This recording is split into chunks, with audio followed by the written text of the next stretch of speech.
favorite times in the shop is between projects. This doesn't happen that often because I usually go from one project to the next, but sometimes if I'm waiting for a finish to dry, or in this case I've got some epoxy that's curing, I can't really do much, but I have things I need to do. So that lull between projects can be a great time to get things done in the shop, do a little organization, or maybe there's some side projects that I've been waiting to work on. So that's actually what I'm gonna do today, and thought you guys might wanna go on that journey with me. I've got some cutting boards that need to be finalized so we can get those up for sale on the website, and I thought it might be fun, very casual for us to kind of go on that little journey together. All right, let's get to it. By the way, look at this day outside. It is killing me not being on a bike today. Oh, look who's here. Mr. Oreo. And I'll tell you guys, as much as we try to organize and reorganize and then organize again, this second bay is just the overflow area, and it is so hard to keep everything organized. It's a good problem to have. I shouldn't complain, but it is what it is. So right here, there's a stack of cutting boards. These are just scrap wood cutting boards that were made. Actually, my brother-in-law Jason made a lot of these, and they are like 90% done. So let's see if we can get them the rest of the way. It's a good stack.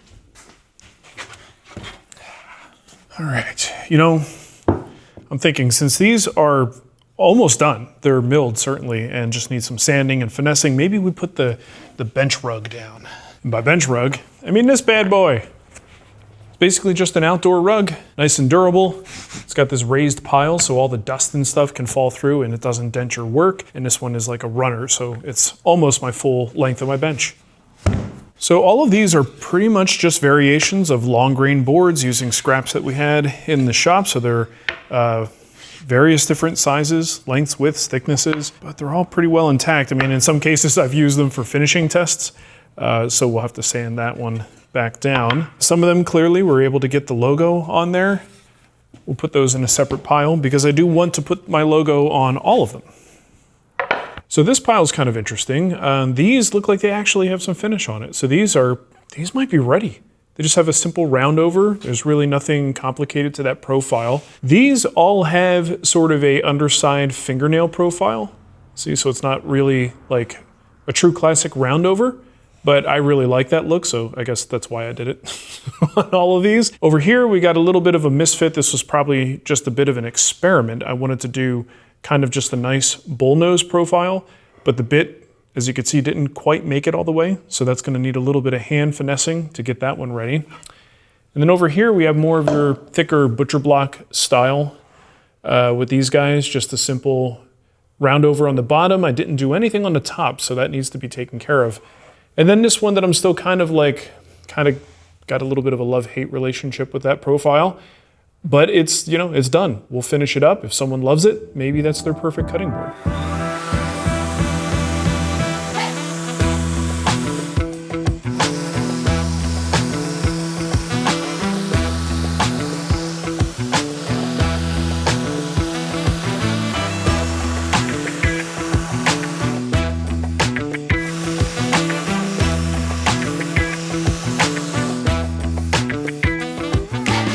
For stuff like this is exactly why I've got my Powermatic air cleaner down here. Always nice to have that collection right by the bench. Now, end grain is always with any project. It's gonna take more work. End grain is just harder to sand. Now, one thing you can do, this is one of the times where I probably would engage the power sander. You just gotta be careful not to change this profile when you do it.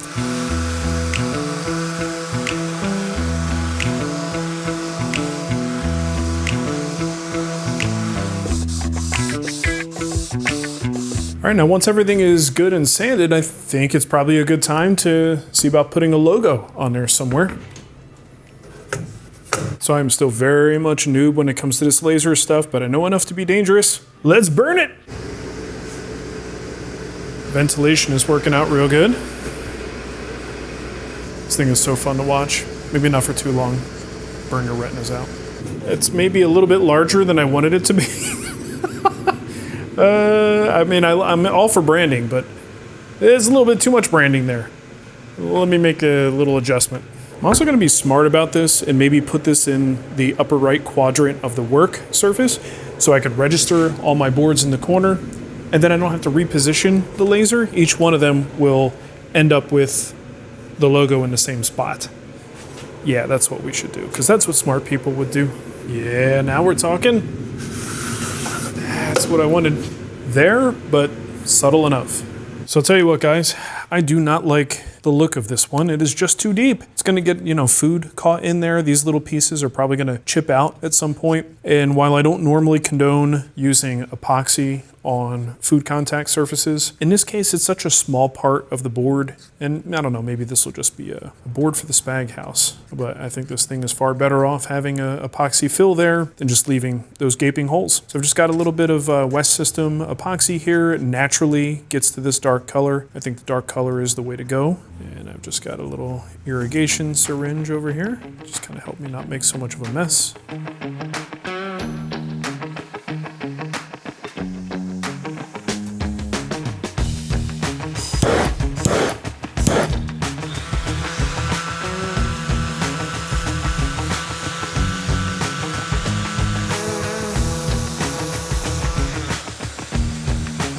All right, next up, we're gonna give this guy its top round over, just the 1/8 inch round over bit.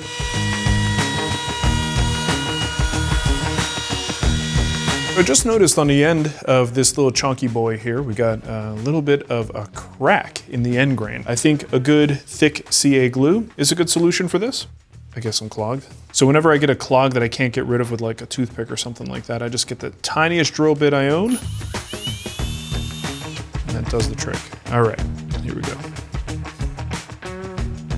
Let's let that seep down.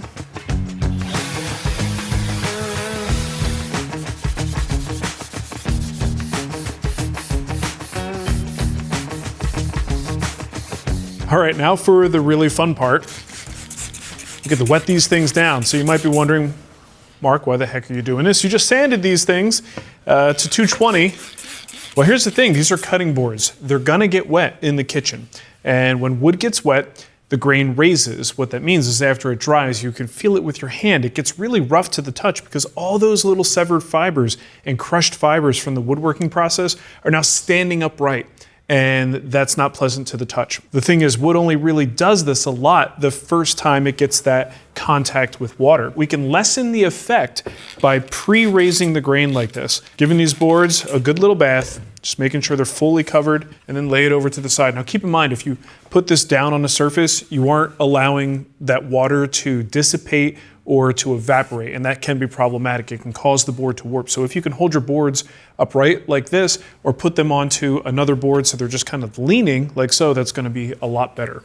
So we'll just make sure each one gets a nice little bath. Once the grain dries and we get that raised grain, we can lightly sand. If you see areas where, after a few minutes it's still pooled on the surface, there's no benefit to leaving that water there. So just go ahead and give it a little wipe down. All right, we'll let these dry. So while it sucks that we have to sand this again, thing is, it's not gonna take nearly as long. I'm gonna use 320 grit. On the flats, I will use my random orbit sander with a very light touch. I'm not gonna dwell for too long. And on the edges, I'm gonna go with a little bit of backside sandpaper. This is 100% by feel. Using your fingers, you're gonna feel, and when it's smooth, you're done. All right, so we're gonna apply some finish. Usually I use some kind of a food safe oil, preferably something that cures.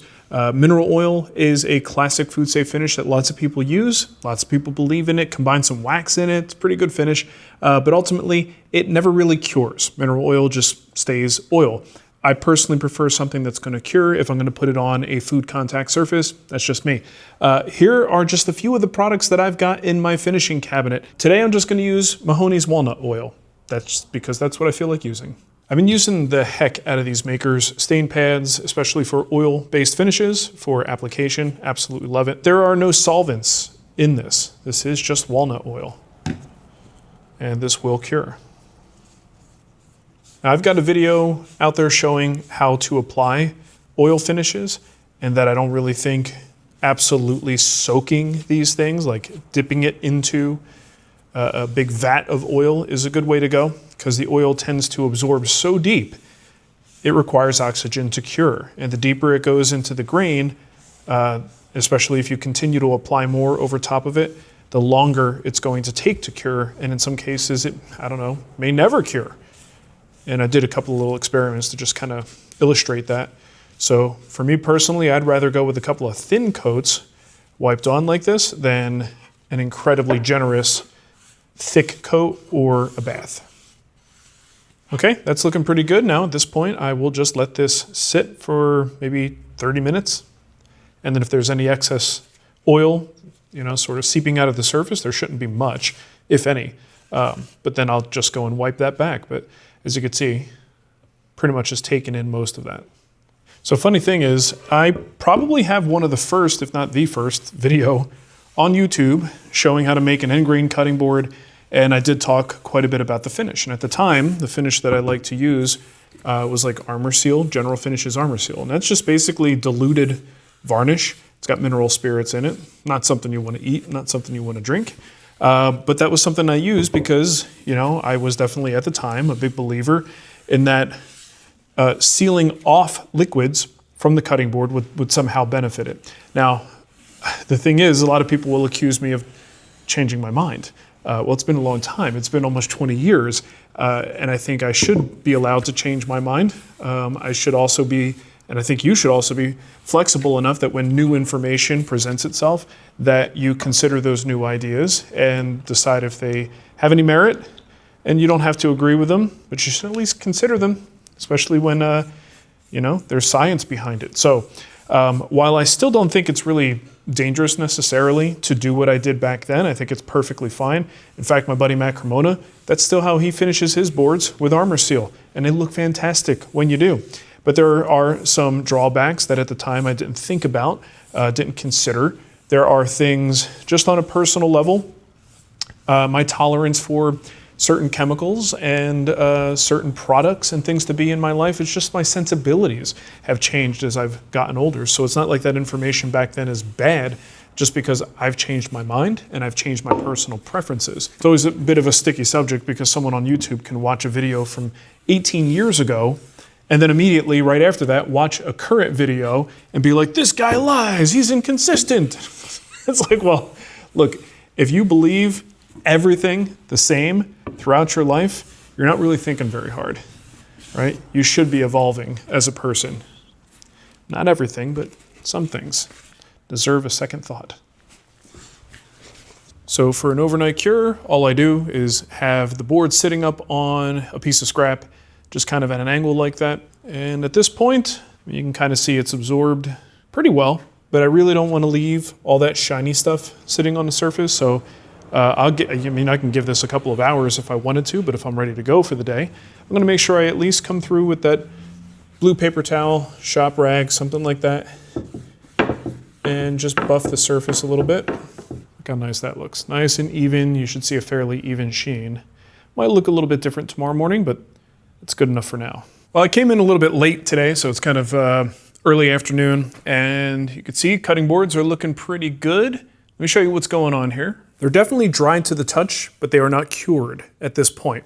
But you're not really getting any residue on your fingers on these, but check them out.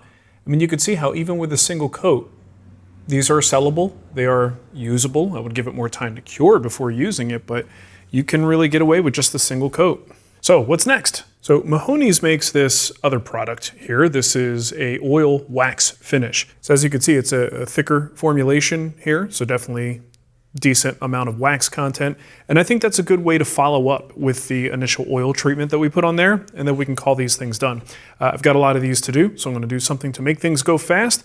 I'm gonna use my little Ryobi buffer and a terry cloth cover, and that's gonna allow us to move pretty darn quickly through these. Now once we get some wax distributed, it actually spreads pretty easily.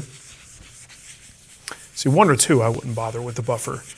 But what'll happen is as we get going here, this terry cloth will get loaded up and we'll be able to move pretty quickly without having to dip back into the wax.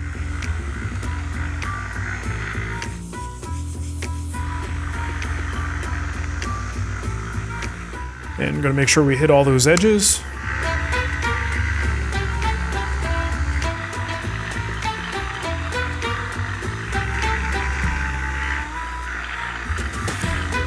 And there they are. I'm just gonna let these sit for, I don't know, maybe another day or two, just as they are. It's Friday, so I'll probably just give them the weekend, come in Monday, put them on the shelf, put them on a website for sale.